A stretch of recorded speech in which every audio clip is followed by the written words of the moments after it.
வணக்கம். தினம் ஒரு பல்சுவை நிகழ்ச்சியில் இன்னைக்கு நம்ம பார்க்க போகிறது மன ஆரோக்கியத்தை பற்றி. போன காணொளியில் உடல் ஆரோக்கியத்தை பற்றி கொஞ்சம் பார்த்தோம். இப்போ மன ஆரோக்கியத்தை பற்றி சொல்லும்போது மனசுக்கும் உடம்புக்கும் எப்போதுமே ஒரு தொடர்பு இருக்குது. மனசு நல்லா இருந்தால் உடம்பும் நல்லா இருக்கும். அப்போ மனசை நல்லா எப்படி வச்சுக்கிறது மன ஆரோக்கியமாக அப்படின்னா, உணர்ச்சி வசப்படக்கூடாது. கோபம், பயம், கவலை, அழுகை இதெல்லாம் உணர்ச்சி வசப்படுதல். இது நம்மளது உடல்நிலையை பாதிக்குது. அப்போ நம்ம என்ன பண்ணோம்னா, அன்பு, இரக்கம், மகிழ்ச்சி இது போன்ற உணர்வு அலைகளாக இருந்தால் மன ஆரோக்கியம் எப்போதும் நல்லா இருக்கும்.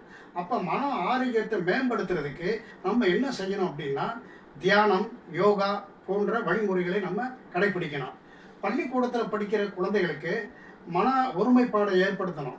அப்படி அவங்க மனசை ஒருமைப்பாடோடு படிப்பில் முழு கவனம் செலுத்தினால் படிப்பு நன்றாக அவங்களுக்கு ஏறும், படிப்பில் சிறந்தவர்களாக வருவார்கள்.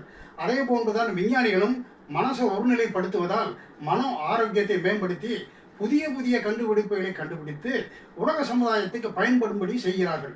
உதாரணமாக, சூரிய ஒளிக்கு அடியில் ஒரு லென்ஸை வச்சு அந்த லென்ஸுக்கு அடியில் ஒரு பேப்பரை வச்சோம்னா அந்த சூரிய ஒளி கதிர்கள் கற்றைகள் ஒன்றாக குவிந்து கீழே இருக்கக்கூடிய பொருளை அப்படி எரித்து விடுகிறது.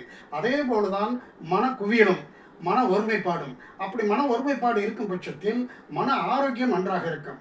மன ஆரோக்கியம் நன்றாக இருக்கும்போது உடல் ஆரோக்கியம், உடல் இரத்த ஓட்டம், மற்ற ஆரோக்கியமான முறைகள் எல்லாம் நன்றாக நமக்கு கிடைக்கும்.